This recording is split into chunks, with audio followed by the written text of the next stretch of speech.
కార్యక్రమానికి వచ్చిన అమాయకులందరికీ ఒక నమస్కారము, సౌండ్ పార్టీలందరికీ 2 నమస్కారాలు.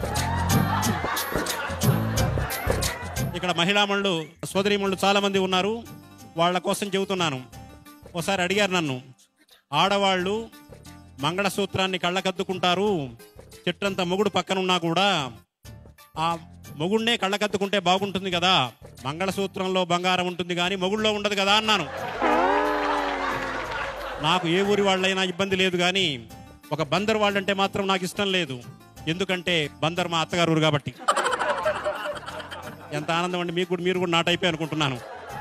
ఎవరు టైప్ వాళ్ళని వాళ్ళు ఈజీగా గుర్తించగలరు. భార్యనేమో ల్యాండ్ లైన్ ఫోన్ లాంటిది, గర్ల్ ఫ్రెండ్ ఏమో సెల్ ఫోన్ లాంటిది. నెంబర్ 1. దీనికి తేడా ఇంకోటి ఏంటంటే, సెల్ ఫోన్కు 2 కనెక్షన్లు ఉండొచ్చు, 3 కనెక్షన్లు ఉండొచ్చు. సెల్ ఫోన్కు, ల్యాండ్ లైన్కు మాత్రం ఒకటే కనెక్షన్.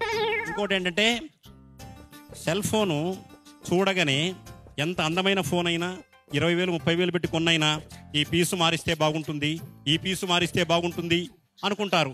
ఎన్ని పీసులు మార్చినా మెంటల్ పీసు రాదు. ఒక ల్యాండ్ లైన్ వల్లనే మెంటల్ పీసు వస్తుంది. సెల్ ఫోను ఛార్జ్ చేస్తేనే పనిచేస్తుంది, రీఛార్జ్ చేస్తేనే పనిచేస్తుంది. ల్యాండ్ లైన్కు ఛార్జింగ్ అవసరం లేదు, రీఛార్జింగ్ అవసరం లేదు. ఆ తాతగారు ఏం పలకడం లేదంటే సెల్ ఫోన్ 2 3 ఉన్నాయని నాకు డౌట్గా ఉంది. ఇంకో విశేషం ఏంటంటే, సెల్ ఫోను ఛార్జ్ చేస్తే పనిచేయడం, రీఛార్జ్ చేస్తే పనిచేయడమే కాదు, ఇంకొక పెద్ద సౌకర్యం ఉంది అందులో. దాన్ని వైబ్రేషన్లో పెట్టుకోవచ్చు, సైలెంట్ మోడ్లో పెట్టుకోవచ్చు, స్విచ్ ఆఫ్ చేయొచ్చు. కానీ ల్యాండ్ లైన్ స్విచ్ ఆఫ్ చేయడం ఎవరి తరమో కాదు, మోగిందంటే వీధి మొత్తం వినిపిస్తుంది.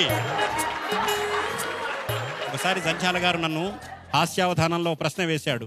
ఏమండి, పెళ్ళప్పుడు అప్పగింతల కార్యక్రమం ఉంటుంది కదా, అప్పగింతలప్పుడు అమ్మాయి ఏమో ఏడుస్తూ ఉంటుంది, అత్తగారింటికి పోతే ఎలా ఉంటుందో ఏమోనని. అబ్బాయి ఏమో నవ్వుతూ ఉంటాడు, కొత్త పెళ్లి కొడుకు కొత్త భార్య వస్తుంది అని, మీరేమంటారన్నాడు. నేను చెప్పాను, ఏం లేదు, అమ్మాయి అప్పగింతల కార్యక్రమంలో ఏడుస్తుంది, ఆ అమ్మాయికి అది ఆఖరి ఏడుపు, అబ్బాయి నవ్వుతాడు, అది ఆ అబ్బాయికి ఆఖరి నవ్వు అని చెప్పాను.